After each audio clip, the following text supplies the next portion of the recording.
Bismillahirrahmanirrahim. Assalamualaikum warahmatullahi ta'ala wabarakatuh. Alhamdulillah. Alhamdulillahirabbil alamin. Wassalatu wassalamu ala sayyidil mursalin wa ala alihi wa sahbihi wa man tabi'ahum bi ihsanin ila yaumiddin. Nawaitu ta'luma wa ta'lim wa naf'a wal intifa' wal ifadah wal istifadah wal hatha ala tamassuki bi kitabillahi ta'ala wa sunnati rasulihi wa du'a ilal huda wa dalalata alal khairi wa dotihi wa kurbihi wa thawabihi subhanahu wa ta'ala. Allahumma fakihna fid din wa alimna ta'wil. Rabbi syrah li sadri wa yassir li amri wahlul 'uqdatam min lisani yafqahu qawli waj'alni waziran min ahli. Bismillahirrahmanirrahim.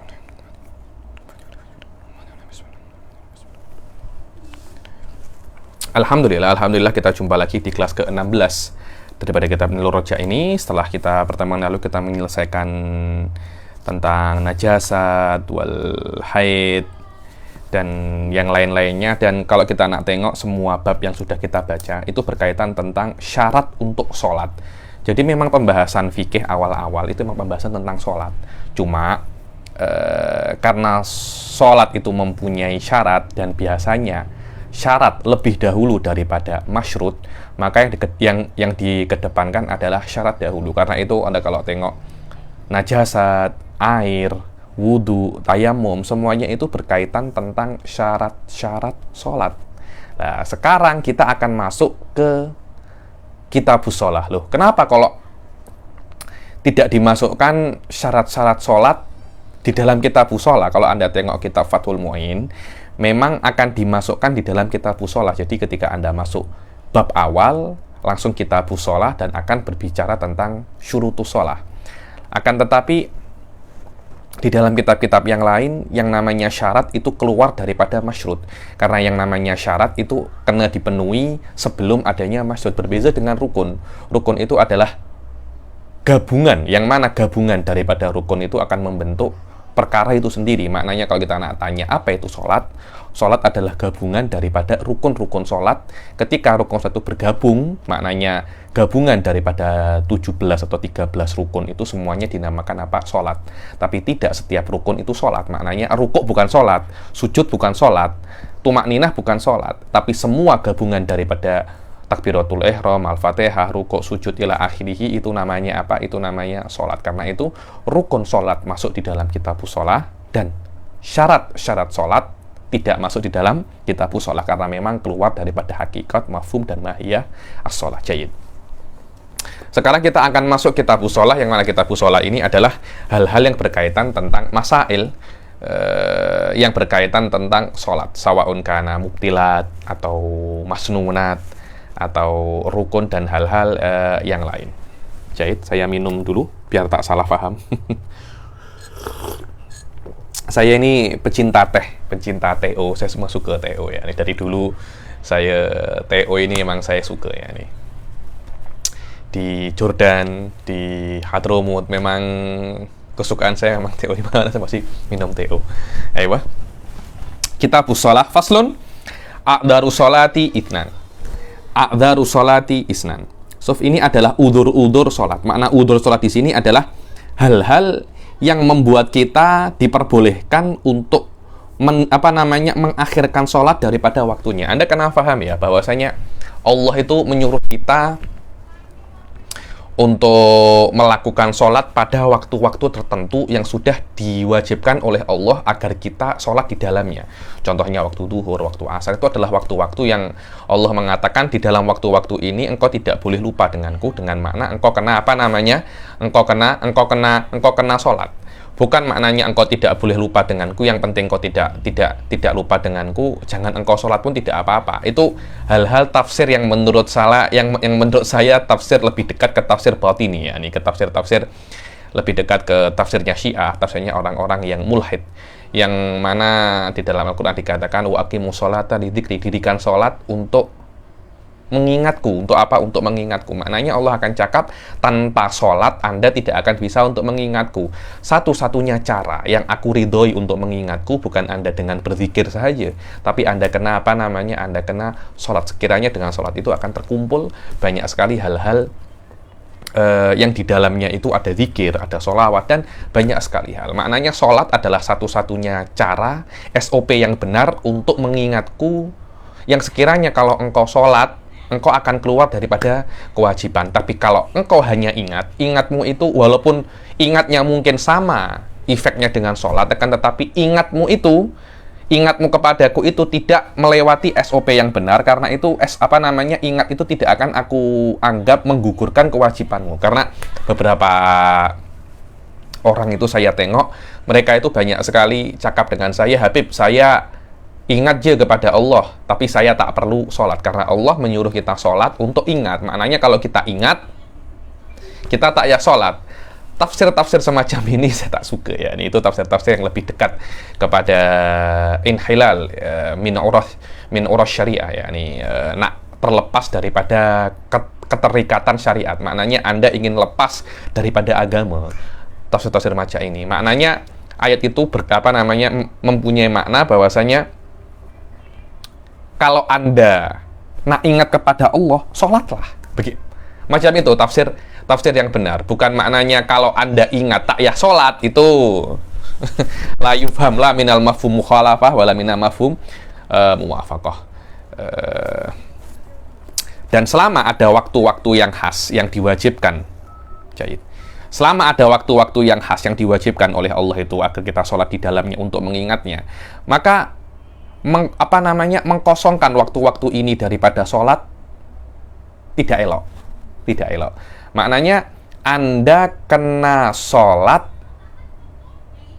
di dalam waktu-waktu itu bagaimanapun caranya, bagaimanapun keadaannya. Walaupun Anda di dalam keadaan berperang, walaupun Anda di dalam keadaan takut, walaupun Anda di dalam keadaan sakit, bahkan mungkin kalau Anda berada di ward itu kalau orang Indonesia cakapnya ICU.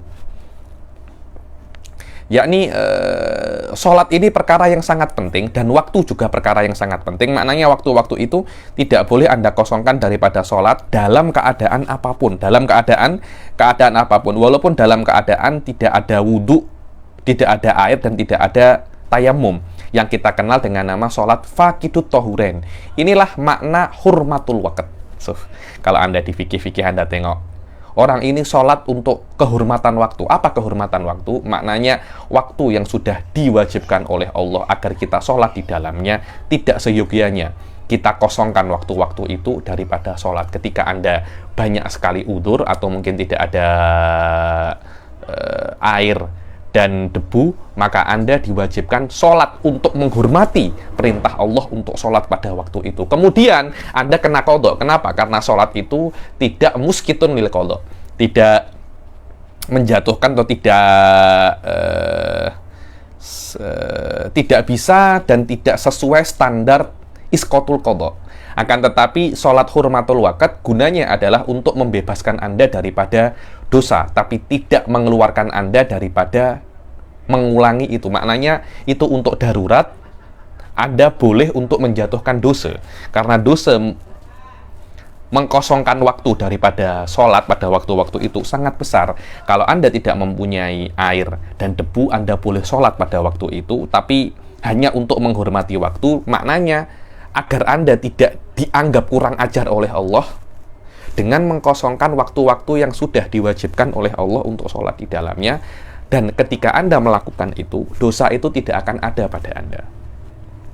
Akan tetapi karena sholatnya tidak memenuhi SOP standar yang diwajibkan oleh Allah dengan wudhu atau dengan tayamum, maka ketika ada salah satu daripada dua itu, Anda diwajibkan untuk mengqadha'nya. Walaupun tidak secara langsung, tidak fauri, tidak tergesa-gesa, maknanya Anda diwajibkan untuk mengqadha' selama Anda masih belum meninggal. Selama Anda masih belum meninggal. Inilah sikit makna apa a'dharu sholah. Lah, selama Anda diwajibkan untuk sholat pada waktu yang diwajibkan oleh Allah untuk sholat di sana, yaitu 5 waktu, dengan dalam keadaan apapun, walaupun sakit. Bahkan guru saya Syekh Ba'udhan mengatakan bahwasanya orang sakit seharusnya lebih banyak sholatnya, karena ada potensi dia sakit tak sembuh-sembuh langsung direct ke kuburan, langsung direct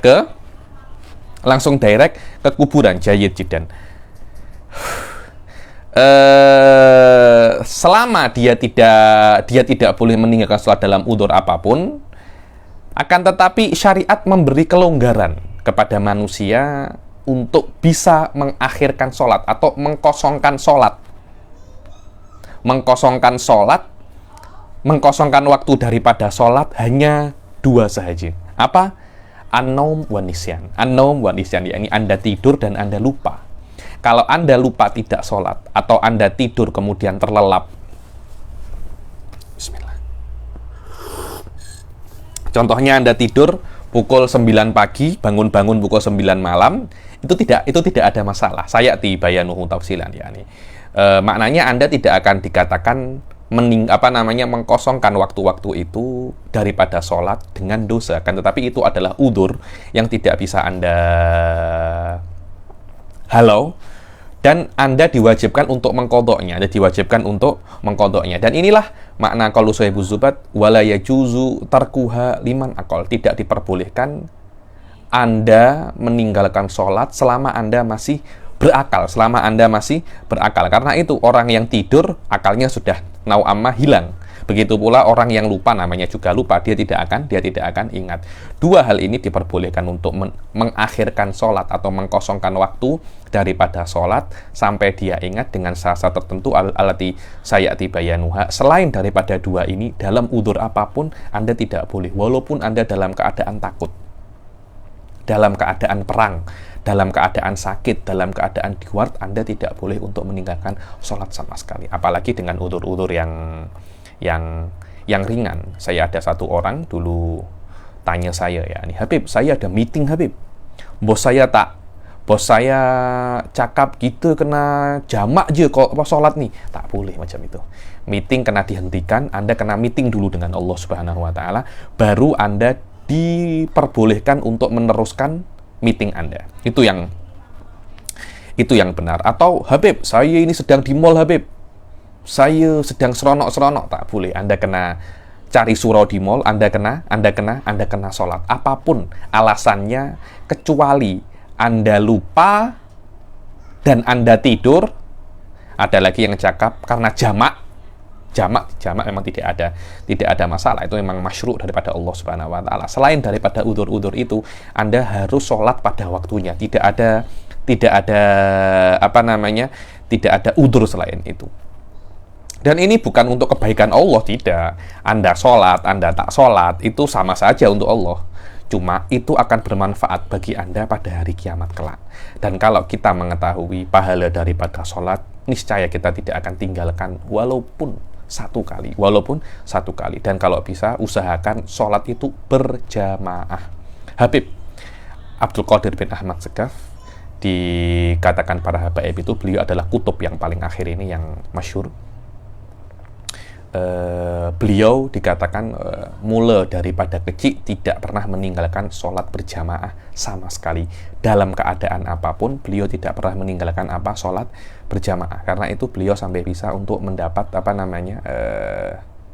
derajat yang sangat tinggi di sisi Allah Subhanahu wa taala. Saya kira cukup sampai di sini mukadimahnya.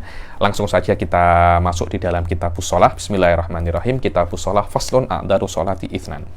Al-makna, kita baca syarahnya. Al-makna annal a'dzar allati la ya'thamu man akhara sholata an waqtiha bisababiha itsnan. Tengok. Makna udzur di sini bukan udzur Anda tidak sholat, bukan. Orang-orang ini banyak salah di sini. Dikira, oh saya lupa, saya tidak wajib untuk sholat. Bukan semacam itu. Anda tidak berdosa untuk mengakhirkan sholat. Sholatnya tetap Anda kena lakukan, cuma bukan pada waktunya. Seharusnya kalau Anda sholat bukan pada waktunya, Anda itu berdosa. Tapi karena ada dua udzur ini, sholat bukan pada waktunya, tidak dosa. Itu aja. Tapi Anda tetap wajib sholat. Sholat kena Anda lakukan. Selama Anda masih berakal, sholat yang Anda tinggalkan, kena Anda qadha semua. Itu tidak ada kena mengena itu. Tidak ada kena mengena. Di sini adalah udzur menafikan dosa dalam mentakhirkan sholat daripada waktunya. Al-makna annal a'dzara allati la ya'thamu man akhara sholata an waqtiha bisababiha itsnan. Maknanya udzur-udzur yang mana orang itu tidak akan berdosa karena mengakhirkan sholat daripada waktunya, itu ada dua. Apa itu? Pertama adalah an-naum, karena tidur. Karena apa? Tidur, tengok ya. Tidur membuat orang itu jika tersilap meninggalkan sholat gara-gara tidur, tidak berdosa, itu adalah rahmatnya Allah Subhanahu wa Ta'ala. Tidur, tidur. Orang itu kalau sudah orang itu kalau dalam keadaan dia itu tegang, nervous, tak akan boleh tidur tau. Orang nak jumpa menteri, nak jumpa presiden, nak jumpa raja, tak boleh tidur, Sof. Nak jumpa supervisor, tak boleh tidur. Ini nak jumpa Allah, kita tertidur. Seharusnya hal-hal semacam ini tak pantas. Cuma Allah tahu bagaimana manusia, karena Allah yang menciptakan manusia. Pada diri manusia diberikan nafsu, yang mana nafsu itu bisa untuk melupakan Allah Subhanahu wa Ta'ala pada diri manusia. Akhirnya Allah itu memberi rahmat. Kalau Anda tidur, dan gara-gara tidur itu Anda meninggalkan sholat, maka Anda tidak berdosa. Tapi bukan semua tidur tertentu. Apa itu? Al-makna annal awwala min a'dzari shalah an yanama syakhs qabla dukhuli waqtiha mutlaqan. Sof, tengok. Makna tidur yang menjadi udurnya sholat adalah kalau Anda tidur sebelum masuk waktu sholat. Contohnya masuk waktu zuhur di Malaysia pukul 1.30 PM, Anda tidur pukul 12. Bangun pukul 6 PM, kan maknanya waktu zuhur sudah terlewat kan? Sudah terlewat. Itu Anda tidak berdosa sama sekali. Walaupun Anda tahu, kalau saya tidur pukul 12 PM, saya tidak akan bangun sholat duhur. Walaupun Anda tahu itu, tapi Anda tidur, tidak ada masalah. Tidak ada masalah. Atau Anda tahu bahwasanya Anda, macam mana ya? Oh, kalau saya tidur pukul 12, saya akan bangun pukul 3. Kan maknanya waktu duhur masih ada. Ternyata Anda tak sadar, sampai pukul 6 Anda baru bangun. Maknanya Anda tidak terbangun, kecuali waktu duhur sudah habis. Jadi di sini ada dua kemungkinan. Kemungkinan pertama, Anda tahu waktu zuhur Anda tidak akan bangun. Kemungkinan yang kedua, Anda ada potensi besar Anda akan bangun tapi tersilap. Itu namanya wajhul itlaq. Tapi kalau Anda tidur setelah masuk waktu zuhur, maknanya pukul 1.30 Anda sholat sudah masuk waktu zuhur, Anda tidur pukul 2 PM. Anda tidur pukul 2 PM. Lah, ketika Anda tidur pukul 2 PM, itu ada tafsil. Kalau Anda tidur sebelum masuk waktu, tidak ada tafsil. Kalau Anda tidur setelah masuk waktu, ada tafsil. Anda tengok, apakah nanti ada yang akan membangunkan Anda? Anda cakap ke istri Anda, atau ke kawan Anda, oh nanti tolong bangunkan saya pukul 4 ya. Pukul 4 kan masih belum masuk waktu asar di Malaysia. Di Indonesia sudah masuk waktunya itu. Jadi, ketika Anda tidur pukul 2, Anda tidur, nanti meminta kawan, nanti pukul 4 tolong bangunkan saya. Ternyata kawan Anda tidak membangunkan, atau kawan Anda tersilap. Suf, tengok. Wa huwa yadunnu annahu yastayqid qabla an yadhiqal waqt anha. Dia kira, saya kalau tidur pukul 2 ini, insya Allah saya pukul 4 saya akan bangun. Saya pasang alarm, dan saya suruh kawan saya untuk membangunkan. Subhanallah, alarmnya tak bunyi, baterainya habis, dan kawan pun tak bangunkan. Tsumma la yastayqidu illa ba'da dhiqihi fa innahu la ya'samu bihadza ta'khir. Kemudian dia itu tidak bangun kecuali setelah waktunya itu setelah waktunya itu sempit, maknanya sudah tidak sempat lagi untuk sholat. Maka dia tidak berdosa dengan takhir ini. Kenapa? Karena dia tidak sengaja untuk tidur sampai keluar waktu sholat. Dan efek daripada Anda tidak berdosa, Anda tidak wajib langsung qadha. Makna fauriyah itu Anda wajib ketika Anda bangun, Anda wudhu, Anda sholat. Tak wajib seperti itu. Kenapa? Karena dari awal memang Anda diberi uzur untuk mengakhirkan sholat. Maknanya Anda tidak berdosa dan Anda boleh qadha bila-bila. Yang penting sebelum Anda meninggal, lebih cepat, lebih baik. Berbeza kalau Anda tidur setelah masuk waktu dan Anda tahu Anda kalau tidur sekarang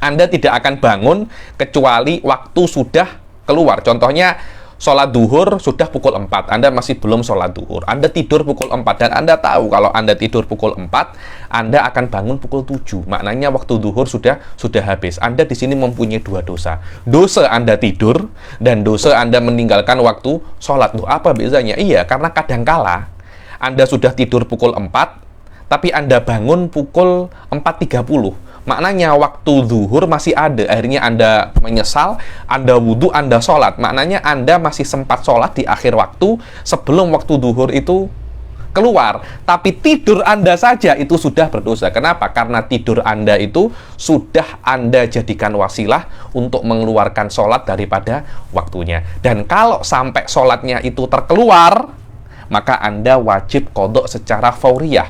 Makna fauriyah di sini makna fauriyah di sini adalah ketika Anda bangun, Anda sadar, Anda langsung wudhu, Anda langsung sholat. Setiap second daripada Anda mentakhirkan qadha Anda, dosanya akan terus berjalan macam meteran taksi. Bikhilafi ma idza nama fil waqt wa huwa yadunnu anna nauma yastagriqul waqt. Berbeza kalau dia itu ketika tidur di dalam waktu, waktu-waktunya zuhur sudah masuk, dan dia mengira bahwasanya tidurnya itu akan menghabiskan waktu zuhur, maka dia itu akan berdosa dengan tidurnya, dan dia akan berdosa karena dia mengeluarkan sholat daripada waktunya. Kalau seumpamanya tidurnya memang membuat sholat keluar daripada waktunya, maknanya dia punya dua dosa seperti yang sudah saya jelaskan. Wa tajibu alaihil fauriyah fil qadha. Dan dia wajib untuk fauriyah. Berbeza kan kalau dia itu tidurnya sebelum waktu atau ketika masuk waktu, dan dia yakin ada dhon kabir, yakin dan dhon qawi bahwasanya dia akan bangun sebelum waktunya itu habis, qadha-nya bukan fauri tapi tarohi. Wa yusannu iqadu man nama qoblal waqt liyudrikas sholata fi waqtiha. Dan disunahkan dia itu membangunkan orang yang tidur sebelum waktunya. Contohnya saya tidur pukul 12 sampai pukul 4 saya tak bangun. Disunahkan untuk kawan saya atau istri saya untuk membangunkan saya untuk agar sholat zuhur pada waktunya. Disunahkan. Apakah wajib? Tidak, karena dari awal saya mempunyai udzur untuk mengakhirkan sholat, mengeluarkan sholat daripada waktunya, karena saya tidur sebelum waktunya.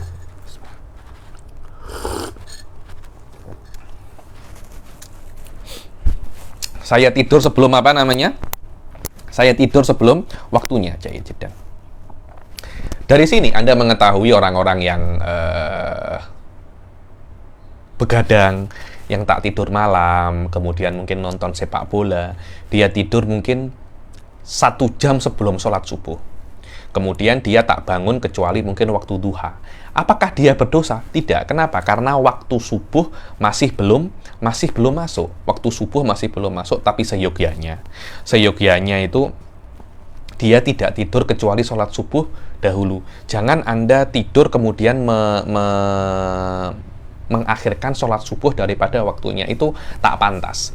Apalagi dalam keadaan Anda tahu bahwasanya kalau Anda tidur pukul 5, contohnya di Malaysia pukul 5 belum masuk waktu subuh, Anda tidur pukul 5, Anda tidak akan bangun kecuali mungkin zuhur, maknanya subuh akan lepas. Sabar dahulu kalau emang Anda terpaksa untuk tidur tak tidur malam, usahakan sholat subuh dahulu baru tidur. Walaupun secara teori fikih kalau subuh belum masuk waktunya kemudian Anda tidur, Anda tidak akan berdosa kalau Anda tidak sholat subuh pada waktunya. Cuma banyak ulama mengatakan hal-hal semacam ini tidak pantas. Amma man nama ba'da wujubi sholat fayajibu iqaduhu. Adapun orang yang tidur setelah masuk waktu, maka dia wajib dibangunkan. Maknanya kalau saya tidur pukul 2 sebelum keluar waktu, kawan saya wajib untuk membanguni saya. Bangun Habib. Anta belum sholat. Tapi kalau saya tidur sebelum waktu, hukum membangunkan saya apa? Hanya sunnah. Wallahu a'lam. Dan sebab yang kedua yang diperbolehkan untuk mengakhirkan sholat daripada waktunya adalah lupa. Anta tak sholat duhur, lupa. Lupa. Al-makna an-nathaniya min a'dari sholati an-nisyan. Makna yang kedua daripada a'daru sholat adalah apa? Lupa. Lakin bisyarti an la yang sya'an manhiyin anhu. Tapi disyaratkan lupa di sini yang dianggap udzur, lupa itu tidak terjadi karena perkara yang manhi anhu. Manhi anhu ini perkara yang makruh ataupun haram.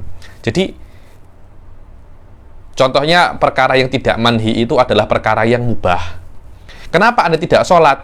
Saya terlupa, Habib. Saya bekerja, lupa. Apakah bekerja itu makruh? Tidak. Apakah haram? Tidak. Maknanya Anda dianggap lupa dan diperbolehkan Anda tidak berdosa untuk mengakhirkan sholat daripada waktunya. Saya lupa, Habib, belajar. Guru-guru saya itu, beberapa guru saya, kalau belajar, tak ingat waktu. Tak ingat. Waktu dulu, Syekh Ba'udun guru saya pernah bercerita, beliau masuk maktabah Makhtutat Tarim, dan cari kitab-kitab pasal babul haid, dan beliau belajar, dibilang ghorek, dia tak sadar mungkin sudah lewat 2 atau 1 waktu sholat. Ya, ini orang-orang zaman dahulu, ulama-ulama ketika tengok kitab sholat khalas, ya ini hada ushkuhu, ya ini hobinya semacam itu. Ka'an yadkhula waktu sholat wa ya'zimu ala fi'liha summa yatasyaghal bi mutola'ati kitabin. Bagaimana contohnya seperti dia itu masuk waktu sholat, sudah masuk waktu sholat, kemudian dia nak sholat akan tetapi coba sikit menyibukkan diri dengan membaca kitab atau sonatin atau menjahit atau buat apa untuk bekerja. Tak sadar dia buat itu karena dia sudah fana dengan kerjanya, dia fana dengan membaca kitab. Maka dia apa? Waktu itu keluar dan dia tak tersadar. Fayakhrujul waqt wa huwa ghafil. Dan waktu itu keluar dan dia tak sadar. Maka tidak ada dosa atasnya ketika itu dan dia tidak wajib qadha fauron. Maknanya qadhanya alat tarohi. Bila-bila dia boleh qadha, yang penting sebelum dia mati. Adapun jika lupa itu terjadi sebab perkara yang manhiyin anhu, perkara yang dilarang oleh Allah Subhanahu wa taala, sawaun nahya tahrimin au karahah. Contohnya nahya tahrimin itu apa? Qimar, berjudi. Dia berjudi, mulai berjudi, sadar-sadar bila isya. Maknanya dia tak sholat duhur, asar, maghrib. Dia wajib qadha asar, duhur, maghrib langsung saat itu juga, dan lupanya dia itu termasuk lupa yang berdosa. Kenapa? Karena lupanya terjadi bukan karena perkara yang mubah dengan makna sunnah, mubah atau wajib, tapi lupanya dia karena perkara yang haram. Karena lupa ini bukan dalam keinginan Anda, dia itu adalah efek daripada sesuatu.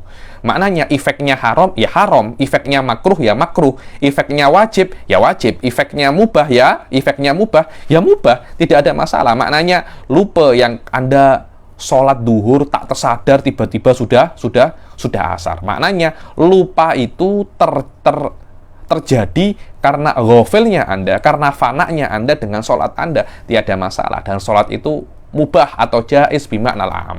Jaiz bimaknal am. Kagimarin au karahatin kala bisyatronj. yakni lupanya karena Anda ghafil, karena la bisyatronj. Karena Anda main catur, chess. Tak sadar, mulai chess duhur, tersadarnya sudah sudah isya. Dan hati-hati zaman sekarang saya tengok banyak orang tak sadar waktu ketika main game online, main PUBG kah, main apa kah, saya tak terlampau paham game online itu macam-macamnya banyak. Saya cuma tahu PUBG aja karena famous. Kalau Anda main game online dan tinggalkan sholat sebab game online, itu jelas itu bukan perkara yang mubah, minimum itu adalah perkara yang makruh. Maknanya kalau Anda tersilap atau tidak sholat sebab lupa gara-gara game online, Anda kena fauriyah fil qadha dan tidak dianggap lupanya itu adalah udrun min dari sholat. Hukumnya minimum macam catur. Catur itu kan ada unsur untuk apa? Menguatkan otak. Saya tak tahu game online macam PUBG dan yang lain-lain itu apakah faedahnya macam faedah chess, saya tak tahu. Saya kira mungkin masih lebih afdol chess daripada game-game semacam itu. Wallahu a'lam. Falaisa bi udrin faya'za. falaisa bi udrin faya'thamu bihi wa yajibu alaihi al-qada' fauran. Maka itu bukan daripada udzur, maka dia berdosa dan dia wajib qada' secara fauran. Faslun syurutus sholati tsamaniyah. Sekarang kita akan masuk ke syurut shalah, yakni syurut sihhatis shalah. Syurut sahnya salat. Syurut itu ada dua ya. Yang pertama adalah syarat sah salat, dan yang pertama adalah syarat sah, dan yang kedua adalah syarat al-wujub. Sekarang kita akan berbicara tentang syurutus sihhah, yang mana musannaf di sini mengatakan syurutnya ada 8, tapi nanti kita akan tengok Sayyid Ahmad bin Umar Asy-Syatiri akan mengatakan sebenarnya kalau kita nak tengok lebih daripada 8. Nanti akan mungkin ditambahi 4 atau 5 di akhir bab tersebut, di akhir bab ini. Faslun syurutus sholati tsamaniyah. Syarat-syarat sholat ada 8. Al-makna anna syuruta sihhati sholah tsamaniyatun wa sata'lamu mimma ya'ti annaha aktsar. Makna bahwasanya syarat sahnya sholat ada 8 dan kalian akan mengetahui bahwasanya itu lebih banyak daripada 8. Adapun syurutul wujud fasittatun, dibilang adapun syarat wajibnya sholat, maknanya kalau syarat ini ada, Anda wajib sholat. Anda wajib sudah yata'allaq wujubus sholah ilaik. Pertama adalah Islam. Yakni kalau orang kafir tak wajib sholat, maknanya tak wajib sholat. Sekarang Anda tak wajib, kalau Anda sholat pun tidak akan sah. Tapi kalau Anda mati dan Anda tidak masuk Islam pada hari kiamat kelak, Anda juga akan diadab karena Anda meninggalkan sholat. Tapi kalau Anda masuk Islam, semua itu akan hilang, semua itu akan habis. Maknanya semua itu, sholat yang Anda tinggalkan semuanya akan dianggap gugur. Anda kena mulai daripada awal dan saya kafir 60 tahun, kemudian saya masuk Islam. Apakah saya wajib mengqadha 60 tahun itu? Tak ya. Anda mulai lembaran baru setelah Anda berumur 60 tahun. Fasittatun, yang pertama adalah Islam, yang kedua adalah apa? Bulugh, Anda kena balik dan Anda kena berakal, dan Anda kena suci daripada haid wa nifas, dan sampai dakwah kepada Anda. Sampai dakwah kepada Anda, dan bulugh dakwah ini harus sampai dakwah yang berkaitan tentang Islam ya nih.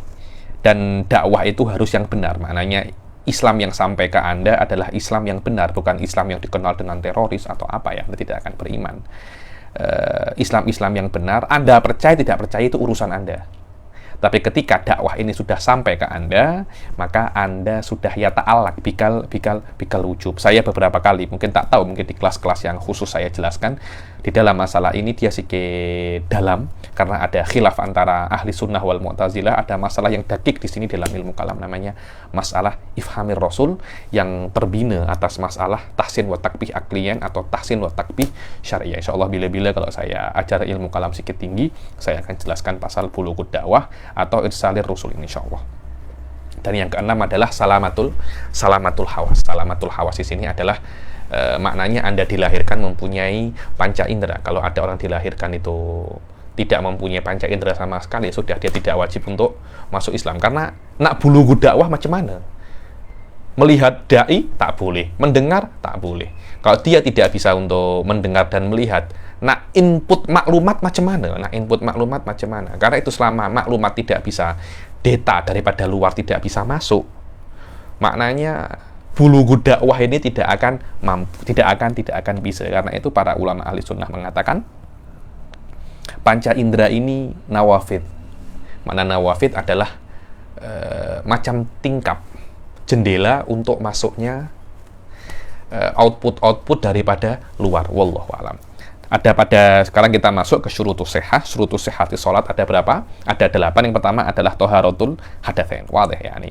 Anda kalau nak sholat Anda sah, ya harus Anda suci daripada hadas kecil dan hadas besar. Insya Allah pada fasal berikutnya kita akan membaca tentang apa itu hadas kecil dan apa itu hadas besar. Al-makna annal awwala min syurutus sihhati shalah kaunul musalli tahiran minal hadatsaini al-asghar wal akbar bima'in aw turabin bi syartih. Syarat daripada yang pertama daripada syarat sahnya salat adalah musolli itu suci daripada dua hadas besar dan kecil, daripada dengan air atau dengan debu yang sudah marro, dengan wudu atau dengan tayammum. Maka tidak sah salat tanpa suci daripada dua hadas ketika ada air ataupun debu. fala tasihhu sholatu man shalla bi ghairi taharatin ma'a wujudi ahadihima. Fa in thumma in kana amidan aliman athima. Dan kalau dia sholat dengan ada hadas kecil atau hadas besar dan dia tahu dia mempunyai hadas kecil dan hadas besar, dia tahu aliman, amidan, dan dia sengaja, dia tahu kalau sholat dengan hadas itu tidak sah dan dia sengaja buat itu, maka dia berdosa. Kenapa? Karena inilah yang namanya talabus bil ibadah fasidah. Ini ada unsur Anda itu mocking Allah Subhanahu wa ta'ala. Kalau dia lupa, sholatnya tak sah, tapi dia tidak berdosa, bahkan dia mendapat pahala. Jadi saya sholat, setelah saya salam, ya Allah, tadi saya batal wudhu saya kena ulangi sholat saya. Apakah sholat saya tadi yang tak sah itu berdosa? Tak, dia tidak berdosa. Kenapa? Karena dia kira dia mempunyai kesucian, ya. Dia tidak mempunyai hadas kecil. Uthiba ala qasdihi wa amma faqiduhuma fayusolli wujuban lihulmatil waqt wa yu'id. Kalau orang itu tidak mendapatkan air dan debu, maka dia sholat faqidut tahuren. Untuk apa sholat faqidut tahuren? Yang sudah saya jelaskan di awal, sholatu faqidut tahuren untuk hurmatul waqt. Untuk apa hurmatul waqt? Dan sudah saya jelaskan apa itu hurmatul waqt di awal kelas tadi, ya. Dan syarat yang kedua daripada syarat sahnya sholat adalah at-thaharah anin najasati fi thawbi wal badani wal makan. Sucinya daripada najis, dan sudah saya jelaskan perbedaan najis dan hadas. Silakan tengok video saya lagi di awal-awal. Dan najis itu kena suci daripada seseorang yang sholat itu daripada baju, badan, dan tempat.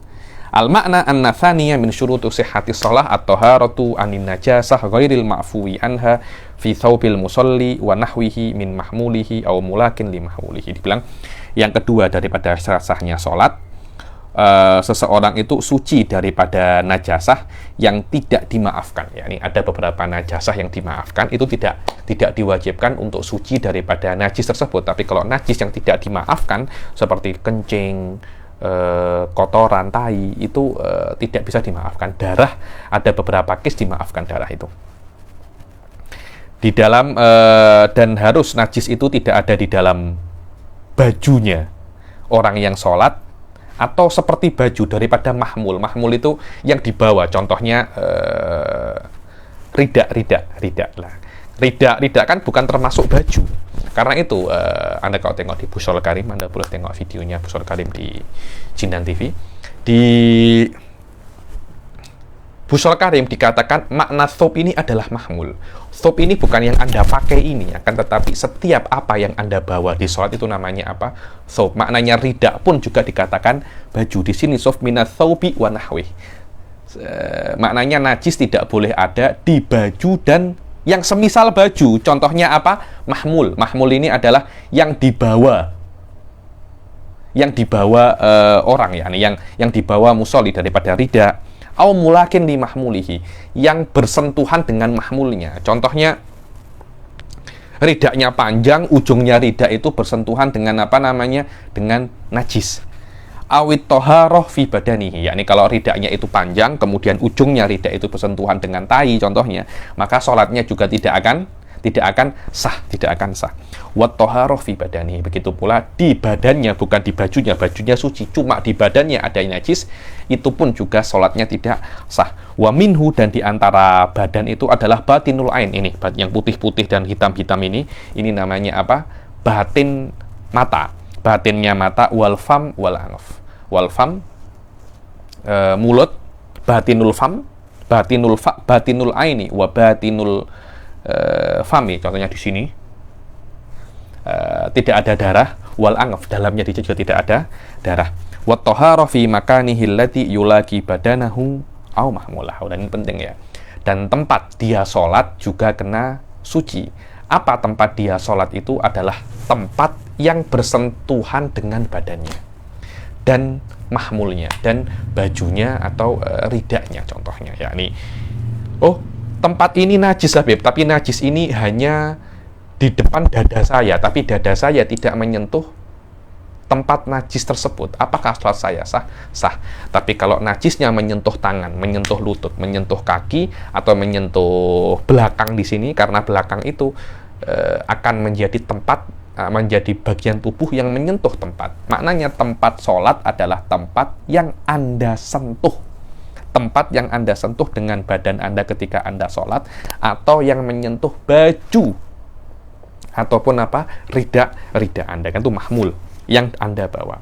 Dan yang ketiga adalah satrul aurah, wa sayati ta'riful aurah wa taqsimuha.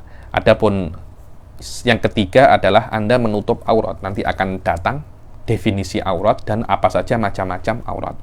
Makna anna tsalisa min syurutu sihhati shalah satru auratil musalli bima yashmuluha wa yamna'u idraka launuha fi majlisit takhatub lidil basari mu'tadil. Dibilang makna yang ketiga daripada syarat sahnya sholat adalah menutup aurat. Maknanya seorang musolli itu harus menutup auratnya. Yang mana aurat itu kena semua ditutupi, itu namanya yashmuluha. Yang mana perkara yang menutupi aurat itu dikatakan dia menutup aurat kalau dia itu menghalangi orang untuk mengetahui warna daripada auratnya. Maknanya warna kulit. Oh, kok orang ini kulitnya warnanya apa? Jadi ada beberapa baju itu transparan. Kalau baju itu transparan, itu tidak dikatakan dia itu menutup aurat. Wa yamna'u idrak launiha fi majlisit takhatub. Di dalam majlisit takhatub, kira-kira 3 dhira' ya nih. Kalau sampai orang itu bisa untuk mengetahui warna kulit Anda dari jarak 3 dhira', kira-kira 1,5 meter, maka Anda tidak dikatakan menutup aurat. Lidil basaril mu'tadil, untuk orang yang pandangannya itu standard. Saya tak standard, saya ini ke bawah karena saya ada spike. Wa in hakka hajmaha, walaupun baju yang menutup aurat Anda itu sempit, ketat. Memakai baju ketat itu hukumnya makruh. Itu hukumnya apa? Itu hukumnya makruh, apalagi kalau memang sampai membuat orang itu syahwat. Sampai membuat orang itu syahwat. Kalau sampai membuat orang itu syahwat, sudah perempuan-perempuan yang cantik-cantik tidak seyogyanya memakai ini karena bisa untuk memancing syahwat, dan itu bisa membuat orang tersebut itu mendapat dosa. Tapi kalau laki-laki memakai baju-baju yang ketat tak elok ya. Cuma kita berbicara daripada perspektif syarat sholat. Apakah sholat dengan pakaian yang ketat membatalkan sholat? Tidak. Kenapa? Karena dia itu menutupi aurat dan tidak membuat orang bisa mengetahui warna daripada kulit di balik pakaian yang ketat tersebut. Wa in hakka hajmaha kasarawila doyikoh. Walaupun ketat, seperti apa?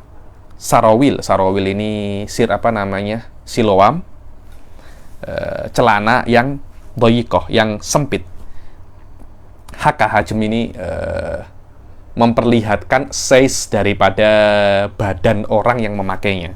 Wala yakfi ma laisa bijirmin suf, dan kan disyaratkan di dalam menutup aurat itu harus perkara yang menutup aurat itu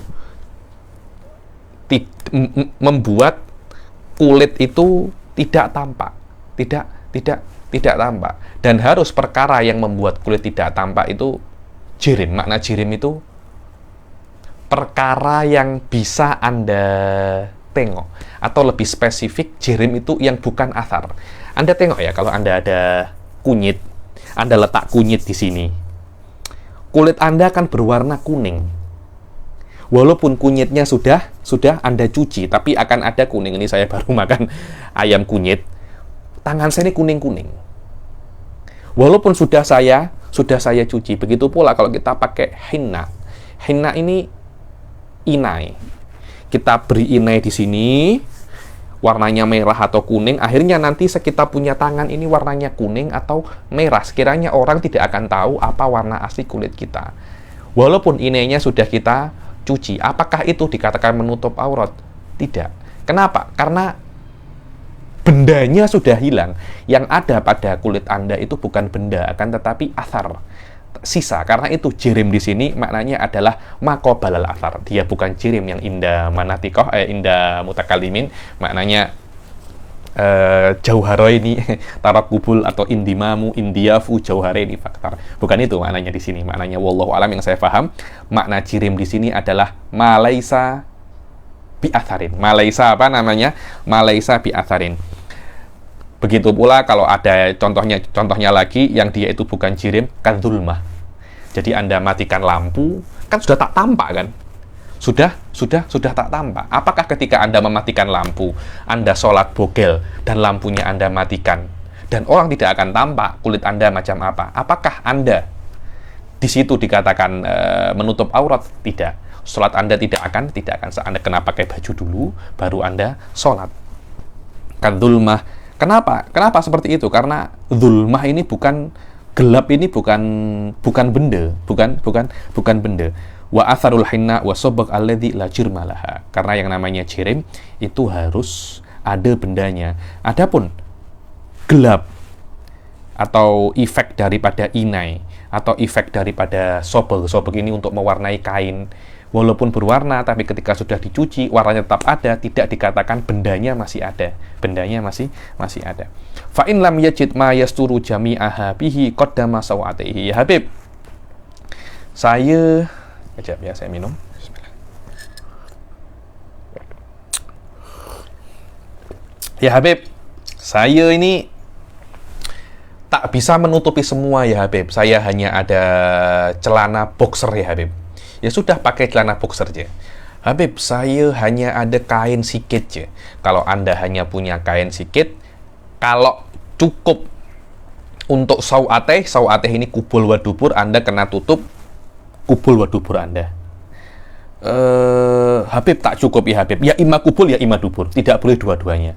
Maka Anda kena kedepankan kubul Anda dahulu. Karena kedepankan apa? Kubul Anda dahulu, yakni yang depan zakar ataupun farji bagi perempuan. Fa in lam yajid syai'an wallahi ya Habib, la kubul saya bisa tutup, wala dubur saya bisa tutup. Sholat arian wala i'adata alai. Maka dia wajib untuk sholat dalam keadaan bogel dan dia tidak wajib untuk menggantinya. Yang keempat adalah istiqbalul kiblah. Al makna anna rabi'a min syurutu sihhati shalah an yastaqbilal musalli ainal ka'bata bisadrihi. Yang keempat daripada syarat sahnya salat adalah seseorang itu wajib untuk menghadap kiblat, ainul kiblah. Ini adalah mu'tamadnya Syafi'iyah ya. Mu'tamadnya Syafi'iyah, Anda wajib salat untuk menghadap kiblat itu sendiri. Anda tidak boleh untuk menghadap arahnya kiblat, tidak. Itu adalah mu'tamadnya Malikiyah. Syafi'iyah harus menghadap kiblat langsung, karena itu sikit kanan, sikit kiri, semacam itu. Fa in shalla fiha, oke Habib. Kalau saya di Malaysia, di Indonesia, saya kena mencari arah bangunan kiblat itu sendiri.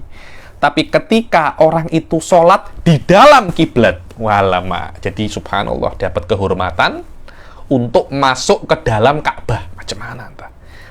Dapat kehormatan untuk masuk ke dalam Ka'bah, maka dia wajib untuk sholat istiqbalu syakhisin min binaiha. Maknanya, kalau Anda di luar Ka'bah, Anda menghadap Ka'bah. Sekarang Anda di dalam Ka'bah, nak menghadap mana? Semuanya adalah Semuanya adalah Ka'bah. Semuanya adalah kiblat. Maka Anda wajib menghadap manapun yang Anda nak di dalam Ka'bah itu, dengan syarat harus ada syakhis, ada macam bangunan syakhis yang tegak daripada bangunan Ka'bah itu sendiri.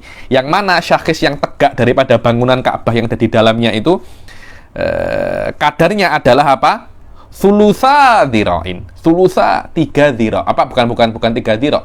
2/3 dhira' ataupun lebih. Seperti Anda menghadap babiha, pintu daripada Ka'bah yang tertutup. Wa atabatiha. Atabah ini yang untuk mengganjal pintunya itu. Wa yustatsna, ini kalau Anda sholat di dalam Ka'bah ya, di dalam Ka'bah, di dalam, kalau Anda tengok di kitab-kitab, kalau saya sholat di atas Ka'bah macam mana? Insyaallah bila-bila kan saya jelaskan ya ini. Wa yustatsna masailu la yustaratu fiha istiqbalul qiblah minha. Dibilang Dan di exception ada beberapa masalah yang diperbolehkan untuk tidak menghadap kiblat. Yang pertama adalah naflus safaril mubah, ya nih. Kalau Anda sholat sunnah dalam bepergian yang mubah, itu tidak wajib untuk menghadap kiblat. Yang mana bepergian itu ila mahallin la yusma'u minhu nidaul jum'ah, ke bepergian ke tempat yang mana tempat itu kalau ada orang dari kota asal Anda pergi, di ujung kota Anda, contohnya saya di Sungai Cincin, orang di ujung Sungai Cincin adzan, dan saya tidak dengar adzan daripada ujung Sungai Cincin desa yang saya tinggal di situ. Kalau saya bepergian lebih daripada itu, saya nak sholat sunnah, saya tidak wajib untuk menghadap kiblat. Itu namanya apa? Naflus safaril mubah. Kalau di dalamnya terpenuhi semua syarat sholat qashar kecuali 2 marhalah. Karena naflus safaril mubah tidak wajib menghadap kiblat walaupun safarnya itu qasiron. Sayati apa saja syarat sholat qashar. Begitu pula di antara sholat yang tidak wajib untuk menghadap kiblat adalah sholat syiddatul khauf. Sayati di dalam sholatul khauf ada sholat khauf, ada sholat syiddatul khauf, berbeza itu. Dan yang sholat tidak wajib untuk menghadap kiblat adalah yang diikutkan hukumnya seperti sholat syiddatul khauf, seperti sholat orang yang tidak mampu menghadap kiblat karena dia sakit dan tidak mendapatkan satu orang pun yang menghadapkannya kiblat, atau dia mungkin naik kapal, kemudian kapalnya itu kapalnya itu tenggelam, dia nak sholat tapi tidak bisa menghadap kiblat, atau dia marbut ini terikat binahwi khosyabah, dia terikat disalib, contohnya dia terikat tapi dia tidak, terikatnya itu tidak menghadap kiblat, dia nak sholat, macam mana dia terikat, dia tidak bisa menghadap kiblat, ya Anda sholat semampu Anda. Au masluban fasollah hasaba imkanihi, atau dia itu disalib sama orang, sama musuhnya, diikat macam patung-patung yang ada di gereja itu. Maka dia sholat semampu dia, tidak wajib untuk menghadap kiblat karena macam mana sudah terpaksa macam ini. Wa yu'idu fi ghairi sholati syiddatul khauf wa nafli safar. Akan tetapi di dalam kondisi-kondisi ini dia wajib untuk mengulangi sholatnya karena tidak menghadap kiblat, kecuali di dalam sholat syiddatul khauf dan naflis safar. Dan naflis safar tidak wajib untuk mengulang sholatnya karena ini sudah rukhsah daripada Allah Subhanahu wa taala. Dan terus orang yang terikat, orang yang tenggelam, itu macam mana Habib? Orang yang sakit, loh memang seperti itu. Akan tetapi udur-udur ini jarang. Selama udur-udur ini jarang, maka syari' memperbolehkannya saat itu untuk sholat tidak menghadap kiblat, tapi kena menggantinya, kena mengkodoknya ketika dia sudah dalam keadaan mampu. Wallahu a'lam. Yang kelima daripada syarat sahnya sholat adalah masuk waktu. Dan masuk waktu ini, masuk waktu yakin, waktu itu sudah masuk, atau dhon dengan ijtihad, Al-makna dukhulul waqt, al-makna annal khamisa min syurutu sihhatis shalah dukhulu waqtiha in kanat min dawatil waqt bi yakinin aw dhannin nasha'a an ijtihadin. Yang keenam, al-ilmu bi fardiyatiha. Al-makna anna sadisa min syuruti sihhatis shalah al-mafruḍah ilmul musalli bi kauniha fardhon fala tasihhu sholatu mutaraddidin fi fardiyatiha. Yang keenam adalah Anda mengetahui bahwasanya sholat duhur ini fardu. Kalau Anda sholat duhur dan Anda ragu ini fardu atau sunnah, ya sholat Anda tak sah. Anda kena faham dan Anda kena tahu bahwasanya sholat duhur, sholat 5 waktu itu hukumnya apa? Fardu. Dan yang ketujuh adalah an la ya'taqida fardhon min furudiha sunnatan. Ini sama dengan syarat wudu. Dia tidak meyakini salah satu daripada rukun yang spesifik adalah sunnah. Makna Anda tengok saya punya rukun-rukun syarat wudu itu saya jelaskan semacam ini, sama, tak jauh beza. Cuma di situ rukun wudu, di sini adalah rukun salat. Makna anna syarta sabi'a min syuruti sihhati shalah an la ya'taqidal musalli sunniyata fardin muayyan min furudiha kal Fatihah. Yang ketujuh daripada sahnya salat, seorang musolli itu tidak meyakini salah satu rukunnya secara spesifik. Itu adalah sunnah. Contohnya Al-Fatihah. Membaca Al-Fatihah itu adalah rukun sholat, tapi orang itu meyakini Al-Fatihah hukumnya sunnah. Ketika itu sholatnya tak sah. Waruku, dia meyakini ruku itu sunnah.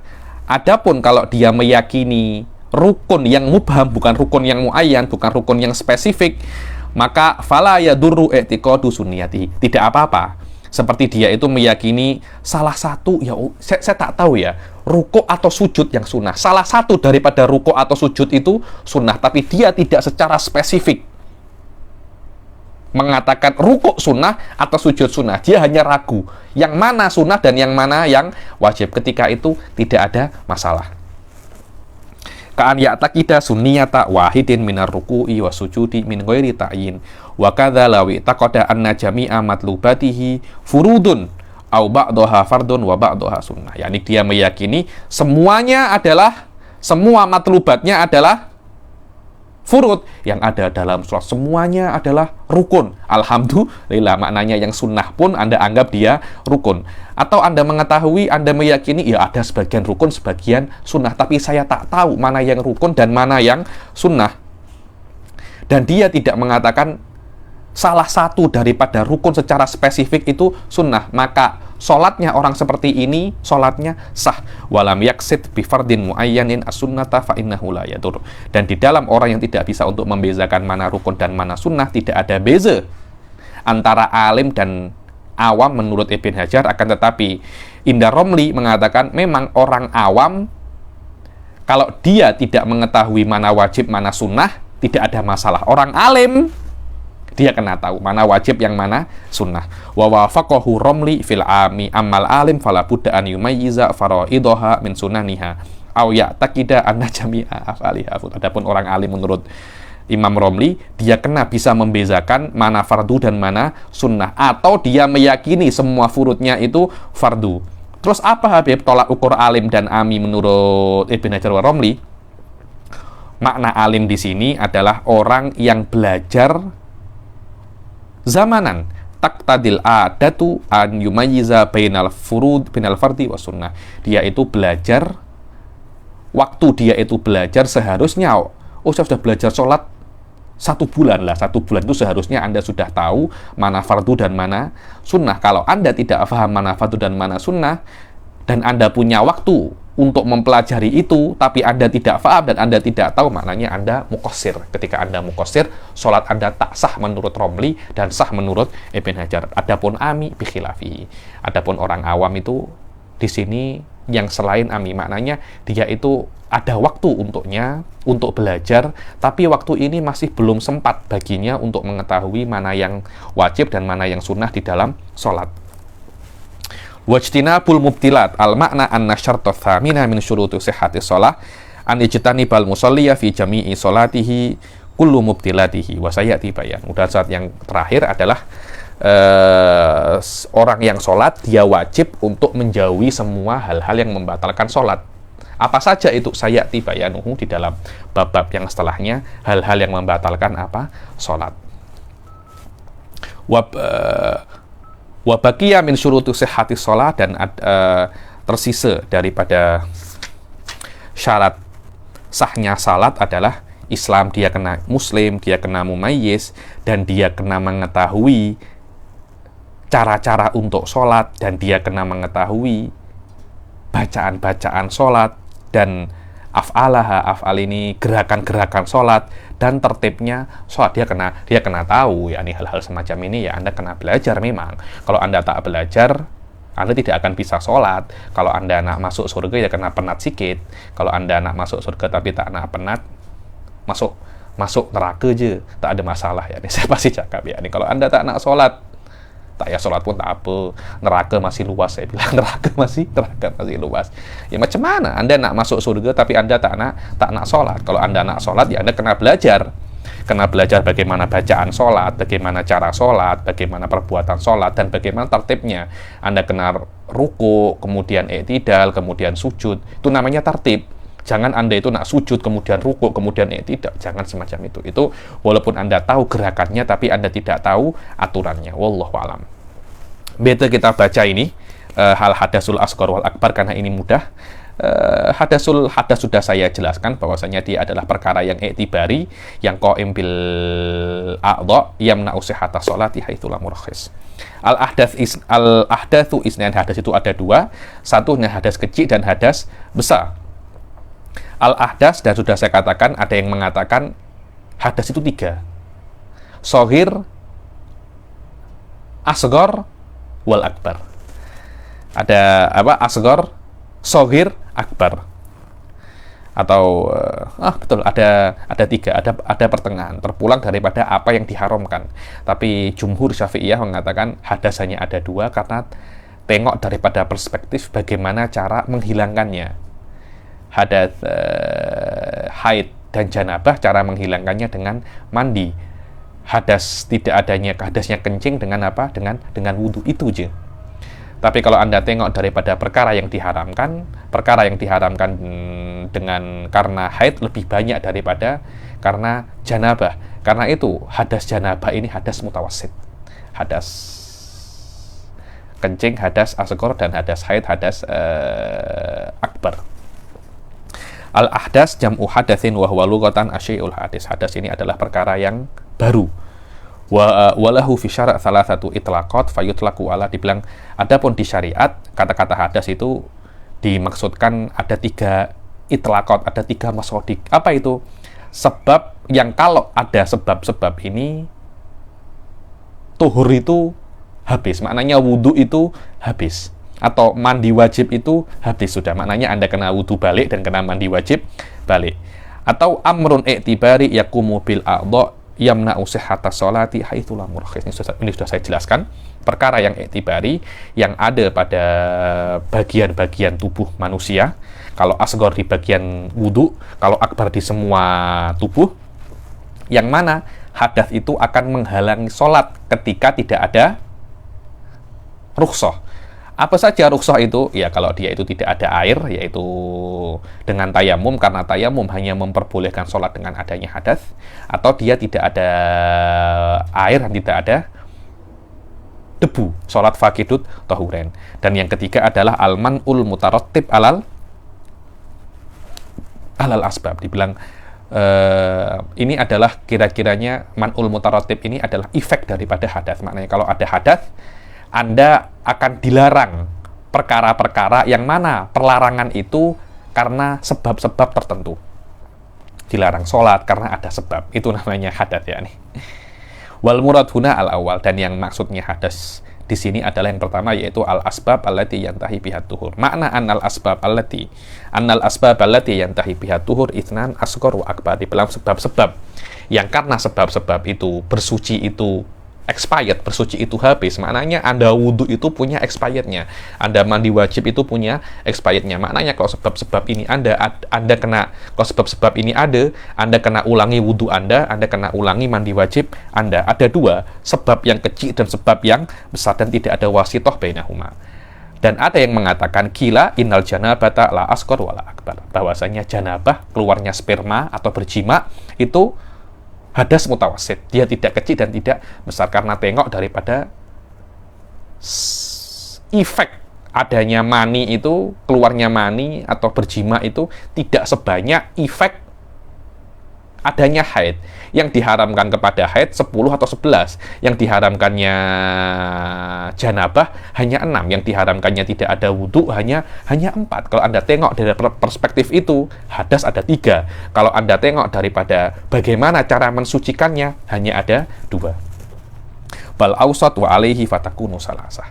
Kalau ada hadas awsat, maknanya hadas itu 3, yakni akbar, asghar, wa awsat. Fal asghar ma'aujabal wudu'a wal akbar ma'aujabal ghusl. Hadas kecil adalah yang mewajibkan wudu, dan hadas besar yang mewajibkan mandi. Maknanya hadas kecil itu mewajibkan wudu kalau Anda nak sholat. Kalau Anda tak sholat, tak yah wudu, tapi lebih baik wudu. Begitu pula hadas besar mewajibkan mandi kalau Anda nak sholat. Kalau Anda tak nak sholat, mandi masih belum wajib, tapi lebih baik Anda mandi. Jadi kalau ada suami istri berjima malam hari, dia sudah sholat isya, kemudian dia berjima, tidak wajib langsung mandi. Kalau Anda nak mandi, Anda boleh mandi nanti ketika Anda masuk waktu sudah masuk waktu subuh, Anda nak sholat subuh, baru Anda wajib mandi. Tapi lebih baik jangan tidur dalam keadaan janabah.